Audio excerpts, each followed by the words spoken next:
Hello dear students पिलामाने आज आम विज्ञान विभाग पाठ नंबर 3 विपर्यय और सुरक्षा विषय पढ़ा है तृतीय पाठ विपर्यय एवं सुरक्षा किसी आम इम्पोर्टेंट पॉइंट्स जाक जानी नबा एवं ता सहित आम एमसीक्यू प्रैक्टिस करबा एमसीक्यू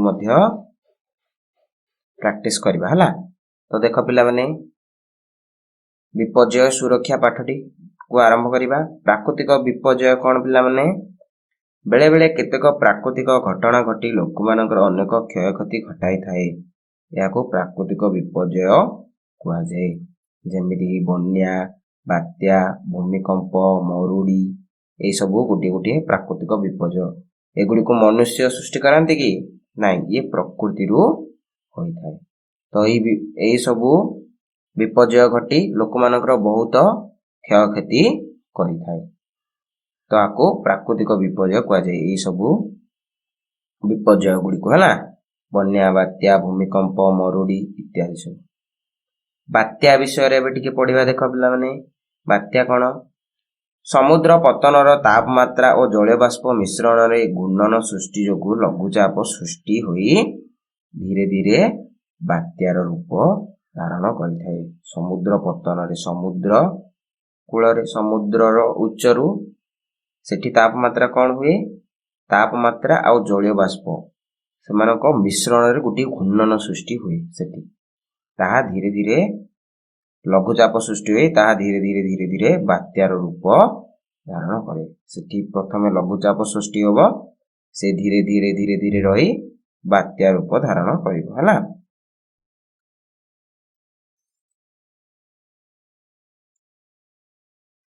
बात्या जोगु पवनर वेग अधिक हुए और प्रबल वर्षा हुए। बात्या हेबा फल पवनर वेग बहुत बढ़ी जाए एवं प्रबल वर्षा मध्य हुए है।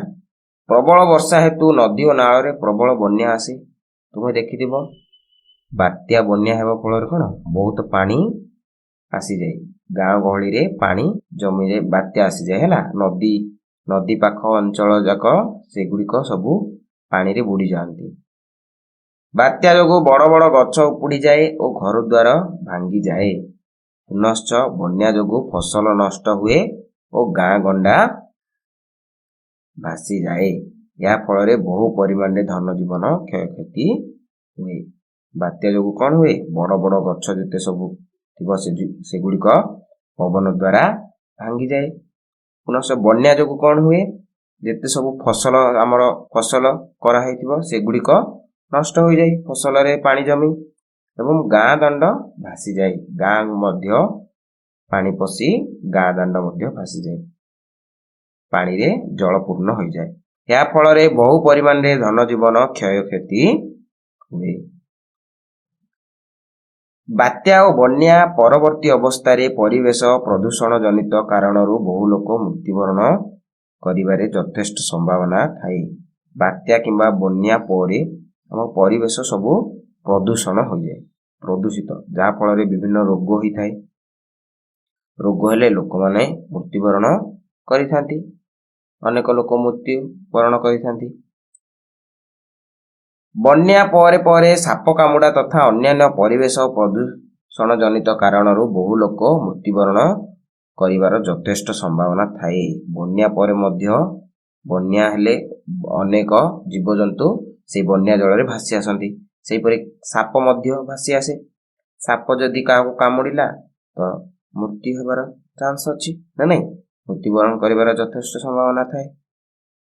सेहीपरि बात्या रु आमे रक्षा पाइबा पई आमे कोन करिबा दरकार। देख बात्या रु आमे रक्षा पाइबा पई हेले बात्या आसीबा पूर्वरु परिवार सदस्यक सह मूल्यवान जिनसपत्र साथी रे नहीं बहुमुखी आश्रय स्थल को चली जिबा।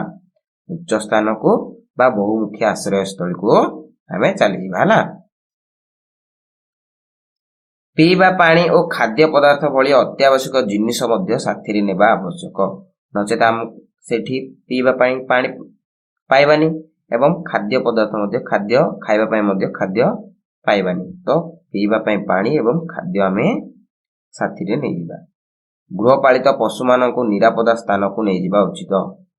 ଦେଖ ଗୃହପାଳିତ ପଶୁମାନେ ସେମାନେ ତ ଯାଇପାରିବେନି, ସେମାନେ ତ ଜାଣିନାହାନ୍ତି ବନ୍ୟା ନା ବାତ୍ୟା ଆସିଲା। ସେମାନଙ୍କୁ ଯଦି ଆମେ ବାନ୍ଧି ରଖିଥିବା ହେଲେ ସେମାନେ ମୃତ୍ୟୁ ବରଣ କରିପାରନ୍ତି ହେଲା, ସେମାନଙ୍କୁ ମଧ୍ୟ କ୍ଷତି ପହଞ୍ଚାଏ। ତ ଗୃହପାଳିତ ପଶୁମାନଙ୍କୁ ଏକ ନିରାପଦ ସ୍ଥାନକୁ ନେଇଯିବା। ରେଡିଓ, ଟେଲିଭିଜନ ଓ ଖବରକାଗଜ ଇତ୍ୟାଦି ବିଭିନ୍ନ ଗଣମାଧ୍ୟମରେ ଦିଆଯାଉଥିବା ବାତ୍ୟା ସତର୍କ ଜନିତ ସୂଚନା ପ୍ରତି ସଜାଗ ରହିବା ଆବଶ୍ୟକ। ରେଡିଓରେ, ଟେଲିଭିଜନରେ, ଖବରକାଗଜ ଏଇସବୁରେ ବାତ୍ୟା ଖବର ଆସିଥାଏ ନା, ତ ବାତ୍ୟା ପାଇଁ ସତର୍କ ଜନିତ ସୂଚନା ପ୍ରତି ସଜାଗ ରହିଥିବା ହେଲା, ଆମେ ସବୁବେଳେ ଶୁଣୁଥିବା। ବାତ୍ୟା ସମୟରେ ବଡ଼ ଗଛ, ଭଙ୍ଗା ଘର, ବିଦ୍ୟୁତ୍ ତାର ଓ ପାଣି ଠାରୁ ଦୂରେଇ ରହିବା ଉଚିତ। ବଡ଼ ଗଛ ଅର୍ଥାତ୍ କଣ, ସେଠି ବଡ଼ ଗଛ ଉପୁଡ଼ି ଯିବାର ସମ୍ଭାବନା ଥାଏ ବାତ୍ୟା ସମୟରେ। ଭଙ୍ଗା ଘର ଭାଙ୍ଗି ଯିବାର ସମ୍ଭାବନା ଥାଏ। ବିଦ୍ୟୁତ୍ ତାର ଛିଣ୍ଡି ଉପରେ ପଡ଼ି ମୃତ୍ୟୁ ହୋଇପାରେ, କୌଣସି କ୍ଷତି ଘଟାଇବାର ମଧ୍ୟ ସମ୍ଭାବନା ଥାଏ। ପାଣି ଠାରୁ ଦୂରେଇ ରହିବା, ପାଣିରେ ମଧ୍ୟ ବିଭିନ୍ନ ଜୀବଜନ୍ତୁ ଆସିଯାଆନ୍ତି, ସେମାନଙ୍କ ଠାରୁ ମଧ୍ୟ ଦୂରେଇ ରହିବା ଆବଶ୍ୟକ। ଆଶ୍ରୟ ନେଇଥିବା ସ୍ଥାନ ଓ ପ୍ରଭାବିତ ଗ୍ରାମର ପରିମଳ ବ୍ୟବସ୍ଥା ପ୍ରତି ଧ୍ୟାନ ଦେବା ଆବଶ୍ୟକ। ଯେତେବେଳେ ବନ୍ୟା ବାତ୍ୟା ଆସିଯାଏ ତେବେ ଗାଁ ବା ସ୍ଥାନ ଗୁଡ଼ିକ ସବୁ ପ୍ରଦୂଷିତ ହୋଇଯାଏ, ତାକୁ ସଫା କରିବା, ପରିମଳ ବ୍ୟବସ୍ଥା ପ୍ରତି ମଧ୍ୟ ଧ୍ୟାନ ଦେବା ନିତାନ୍ତ ଆବଶ୍ୟକ, ସଫା କରିବା ହେଲା। ବନ୍ୟା ଯୋଗୁଁ ନଦୀ ନାଳରେ ଅଧିକ ସଂଖ୍ୟକ ବିଷାକ୍ତ ସାପ ଆସିବାର ସମ୍ଭାବନା ଥିବାରୁ ସାପ କାମୁଡ଼ା ପ୍ରତି ସତର୍କ ରହିବା ଆବଶ୍ୟକ। ବନ୍ୟା ଫଳରେ ମୁଁ କହିଲି ଏବେ ଅନେକ ବିଷାକ୍ତ ସାପ ଆସିଯିବ ସମ୍ଭାବନା ଥାଏ, ତେଣୁ ସାପ କାମୁଡ଼ା ପ୍ରତି ମଧ୍ୟ ଆମେ ସତର୍କ ରହିବା ଉଚିତ। ଏବେ ବାତ୍ୟା ବିଷୟରେ ପଢ଼ିବି। ଏବେ ଭୂମିକମ୍ପ ବିଷୟରେ ପଢ଼ିବା। ପ୍ରାକୃତିକ କାରଣରୁ ପୃଥିବୀ ପୃଷ୍ଠରେ ସୃଷ୍ଟି ହେଉଥିବା କମ୍ପନକୁ ହିଁ ଭୂମିକମ୍ପ କୁହାଯାଏ। ପିଲାମାନେ ଏଇ ପାଠଟିକୁ ଆମେ କଭର କରି ନେଇଛନ୍ତି, ଏଥିରେ ଆମେ ଆଉ ଟିକେ ଆଉଥରେ ରିଭିଜନ କରିନେବା। ପ୍ରାକୃତିକ କାରଣରୁ ଯେତେବେଳେ ଭୂପୃଷ୍ଠରେ କମ୍ପନ ସୃଷ୍ଟି ହୁଏ ତାକୁ ହିଁ ଆମେ ଭୂମିକମ୍ପ କହିବା। ବୁଝା ପଡ଼ିଲା ପିଲାମାନେ?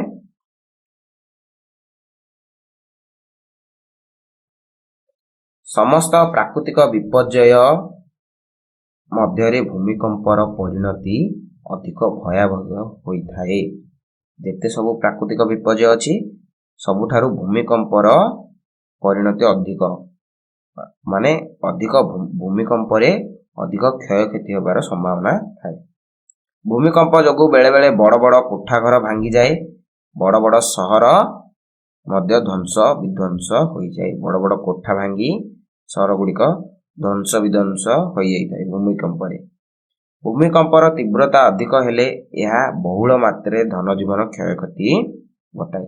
ଯଦି ଭୂମିକମ୍ପର ତୀବ୍ରତା ଅଧିକ ହେବ, ବହୁତ ପରିମାଣରେ ବଢ଼ିଯିବ, ତେବେ ଭୂମିକମ୍ପ ବହୁ ଧନଜୀବନ କ୍ଷୟକ୍ଷତି ଘଟାଇବ ହେଲା। ଭୂମିକମ୍ପରୁ ରକ୍ଷା ପାଇବାର ଉପାୟ କ'ଣ ଅଛି ପଢ଼ିବା ଏବେ। ଭୂମିକମ୍ପ ହେବା ସମୟରେ ବିଦ୍ୟାଳୟ କିମ୍ବା ଘର ଭିତରେ ଥିଲେ ତୁରନ୍ତ ଖୋଲା ଜାଗାକୁ ପଳାଇ ଯିବା ଆବଶ୍ୟକ। ଘର ଭିତରେ ଯଦି ଥିବ ତୁରନ୍ତ ଖୋଲା ଜାଗାକୁ ପଳାଇବ ହେଲା। ଛାତ କିମ୍ବା କାନ୍ଥରେ ଲାଗିଥିବା ଜିନିଷ ଗୁଡ଼ିକ ଠାରୁ ଦୂରେଇ ରହିବା ଆବଶ୍ୟକ। କାନ୍ଥରେ ଯାହା କିଛି କଣ୍ଟା ବା ଯାହା କିଛି ଲାଗିଛି କାନ୍ଥରେ ଲାଗିଥିବା ଜିନିଷ ଠାରୁ ଦୂରେଇ ରହିବ ହେଲା। ଘର ଭିତରେ ଥିବା ସମୟରେ ଭୂମିକମ୍ପ ହେବାର ଅନୁଭବ କଲେ ଟେବୁଲ ବା କୌଣସି ଟାଣୁଆ ଅସବାବ ତଳେ ଲୁଚିଯିବା ଆବଶ୍ୟକ।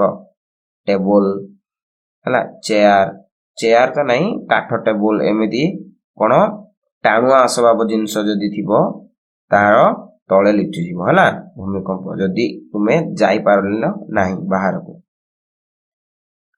ଘର ବାହାରି ଥିଲେ କୋଠା ଘରର କାନ୍ଥ, ବିଦ୍ୟୁତ୍ ତାର ଓ ଗଛ ଇତ୍ୟାଦି ଠାରୁ ଯଥା ସମ୍ଭବ ଦୂରେଇ ରହିବା ଆବଶ୍ୟକ। କାନ୍ଥ ଠାରୁ ଦୂରେଇ ରହିବ, ନଚେତ୍ ପଡ଼ି ଯାଇପାରେ। ବିଦ୍ୟୁତ୍ ତାର ମଧ୍ୟ ଛିଣ୍ଡି ଯାଇ ଉପରେ ପଡ଼ିଯିବାର ସମ୍ଭାବନା। ଗଛ ମଧ୍ୟ ଓଲଟି ଉପରେ ପଡ଼ିଯିବାର ସମ୍ଭାବନା ରହିଥାଏ। ତ ଏଇ ଜିନିଷ ଠାରୁ ତୁମେ ଦୂରରେ ରହିବ ହେଲା। ସୁନାମି ହେବା ଫଳରେ କ'ଣ ହୁଏ? ସମୁଦ୍ରରେ ଭୂମିକମ୍ପ ଯୋଗୁଁ ଉପକୂଳ ଅଞ୍ଚଳକୁ ମାଡ଼ି ଆସୁଥିବା ଉଚ୍ଚ ତରଙ୍ଗକୁ ସୁନାମି କୁହାଯାଏ।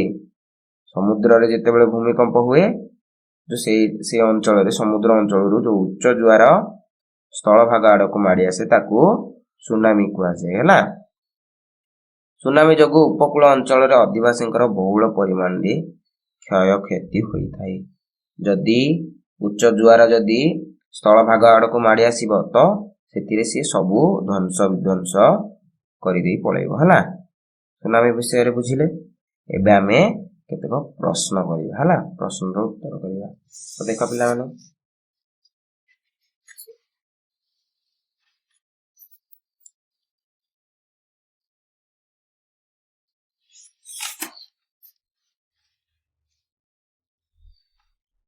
एक नंबर प्रश्न कौन कही बेले बेले केतेक प्राकृतिक घटना घटी लोक मानकर अनेक क्षय क्षति घटाई थाए ताकू कौन कह जाए पिला माने एबे पढ़िले प्राकृतिक विपर्यय। 2 नंबर प्रश्न निम्नोक्त मध्यरु केउटी एक प्राकृतिक विपर्यय नुही कहल। बन्या प्रकृति द्वारा होई थाए प्राकृतिक विपर्यय। बात्या प्राकृतिक विपर्यय। भूमिकंप मध्य प्रकृति होई थाए प्राकृतिक विपर्यय। कार दुर्घटना टा मनुष्य निजे करती तो ऑप्शन डी हेबो उत्तर 2 नंबर प्रश्न हला। 3 नंबर प्रश्न देख कहा जोगु पवनर वेग अधिक हुए और प्रबल वर्षा हुए। कहा जोगु बन्या बात्या भूमिकंप घर पोड़ी। पवनर वेग अधिक हुए कहा जोगु बात्या जोगु ऑप्शन बी है ठीक उत्तर। सेपरी 4 नंबर प्रश्न देख पिला माने प्रबल वर्षा हेतु नदी रे प्रबल कौन आसे। वर्षा हेले नदी रे बन्या आसे तेबे नदी पानी उछुली नदी रे बन्या आसे ऑप्शन ए है ठीक उत्तर। समुद्र रे भूमिकंप सृष्टि जोगु उपकूल अंचल को माड़ी आसुथुबा उच्च तरंग को कौन कह जाए। उच्च ढेउ बा उच्च तरंग समुद्र आडू उपकूल अंचल को माड़ी आसे ताकू कौन कहबा एबे पढ़िले आमे सुनामी कहबा हला। ताकू आमे सुनामी कहबा। 6 नंबर प्रश्न निम्नोक्त मध्यरु काहाकू बात्या समय रे निरापदा स्थान को नहीं जिबा उचित। बात्या समय रे गृहपालित पशु कोठा घर मशारी ना विद्युत तार। कोठा घर को नहीं जाई परिबानी मशारी मध्य नहीं विद्युत तार को मध्य छुईबानी तो गृहपालित पशु मान को आमे नहीं जिबा उचित निरापद स्थान को। बात्या जोगु निम्नोक्त मध्यरु केउटी होई न थाए। फसल नष्ट घर द्वार ध्वंस विध्वंस ध्वस्त विध्वस्त गछ उपुड़ीबा मरुड़ी। बात्या जोगु मरुड़ी होई न थाए हला। फसल तो नष्ट हुए बात्या फल रे जदि बन्या आसिला फसल नष्ट हेबो घर द्वार मध्य ध्वंस विध्वंस हेबो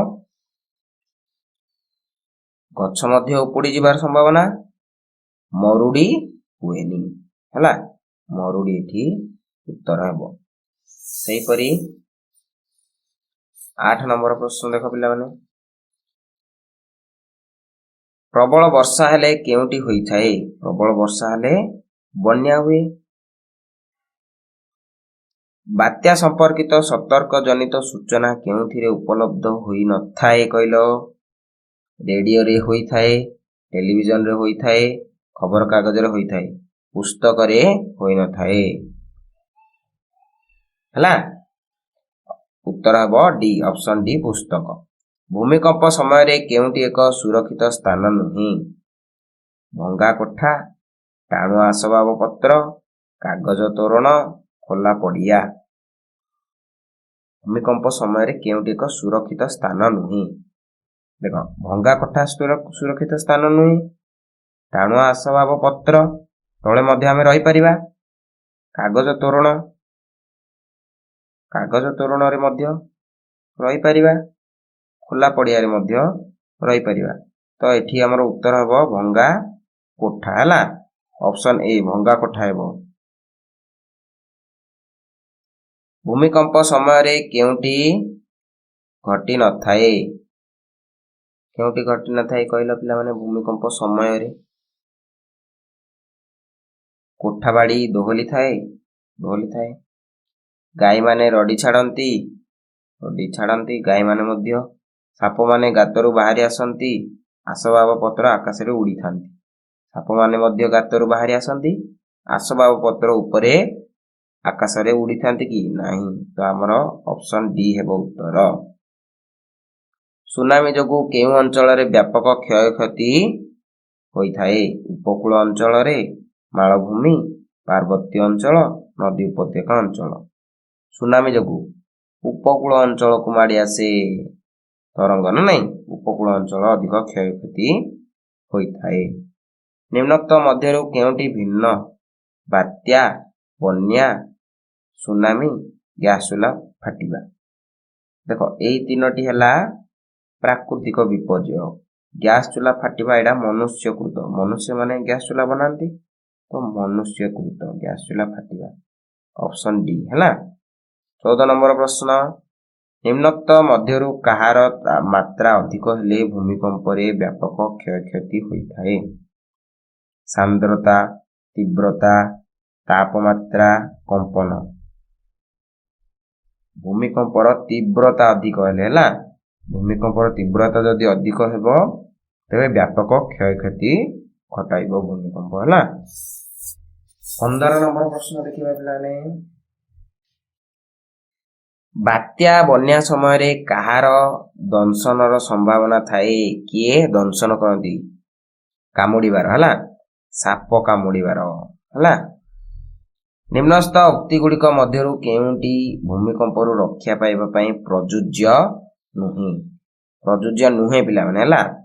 ଦେଖ, ଘର ଭିତରେ ଥିଲେ ତୁରନ୍ତ ଖୋଲା ଜାଗାକୁ ପଳାଇ ଯିବା ଉଚିତ, ଠିକ କଥା ଭୂମିକମ୍ପ ହେଲେ।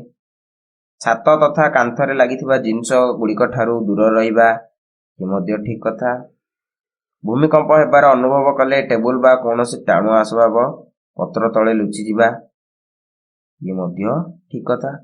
ଗୃହପାଳିତ ପଶୁମାନଙ୍କୁ ନିରାପଦ ସ୍ଥାନକୁ ନେଇଯିବା, ଇଏ ମଧ୍ୟ ଠିକ କଥା। କିନ୍ତୁ ପିଲାମାନେ ଏଇ ପ୍ରଶ୍ନରେ ଅପସନ୍ ଡି ହେବ ଠିକ ଉତ୍ତର ହେଲା। ଗୃହପାଳିତ ପଶୁମାନଙ୍କୁ ନିରାପଦ ସ୍ଥାନକୁ ନେଇଯିବା ଏଇଠି ଠିକ ଉତ୍ତର ହେଲା ଏଇ ପ୍ରଶ୍ନରେ। 17 ନମ୍ବର ପ୍ରଶ୍ନ, ବାତ୍ୟା ସମୟରେ ଲୋକମାନଙ୍କୁ ଆଶ୍ରୟ ଦେବା ପାଇଁ କ'ଣ ନିର୍ମିତ ହୋଇଥାଏ? କହିଲ, ଯେଉଁମାନଙ୍କର ନଦୀକୂଳିଆ ଅଞ୍ଚଳରେ ଘର ଥାଏ ସେମାନେ ଦେଖିଥିବେ ସେମାନଙ୍କ ଗାଁରେ ଗୋଟିଏ ଗୋଟିଏ ବହୁମୁଖୀ ଆଶ୍ରୟସ୍ଥଳୀ, ବନ୍ୟା ଆଶ୍ରୟସ୍ଥଳୀ ହୋଇଥାଏ ହେଲା। ଅପସନ୍ ସି ଠିକ ଉତ୍ତର। କେଉଁଠାରେ ଭୂମିକମ୍ପ ସୃଷ୍ଟି ହେଲେ ସୁନାମି ହୋଇଥାଏ କହିଲ?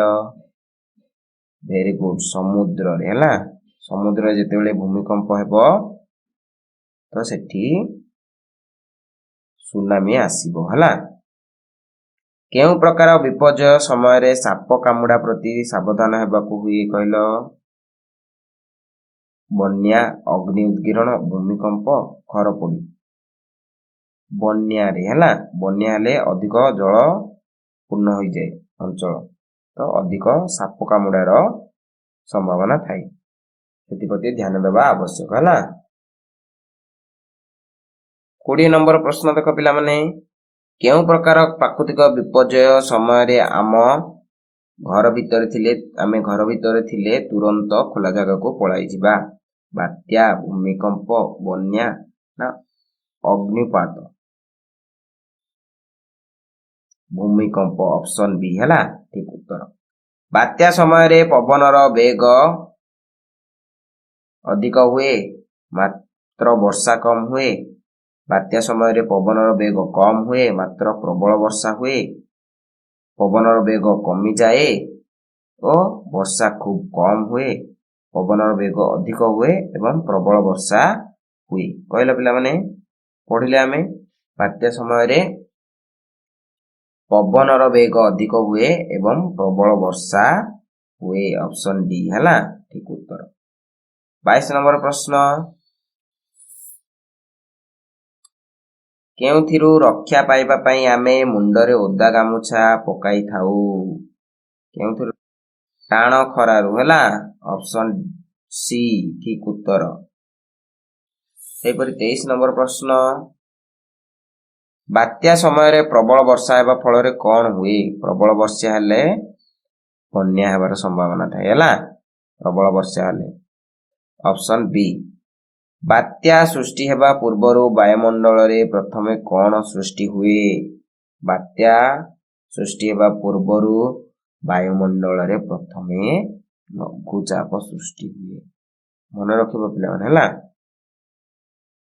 25 नंबर प्रश्न निम्नलिखित केउंटी एक प्राकृतिक विपर्यय नुही? कहले पिलाମାନେ बन्या, बात्या, मरुड़ी ना घरपोड़ी? प्राकृतिक विपर्यय वेरी गुड घरपोड़ी है ये गोटे कृत्रिम विपर्यय बा मनुष्यकृत विपर्यय अटे। तो पिलाମାନେ आज वीडियो एतिकी आमे आज विज्ञान तृतीय पाठ विपर्यय और सुरक्षा ये पाठटी को पढ़िले एवं तार एमसीक्यू प्रैक्टिस कले। तो पिलाମାନେ वीडियोटी भलो लागिले वीडियो को लाइक करबा सह हम चैनल को जो मैंने भी सब्सक्राइब करना सब्सक्राइब कर है। तो रही पिलाମାନେ आज एतिकी। जय हिंद, जय भारत, जय जगन्नाथ।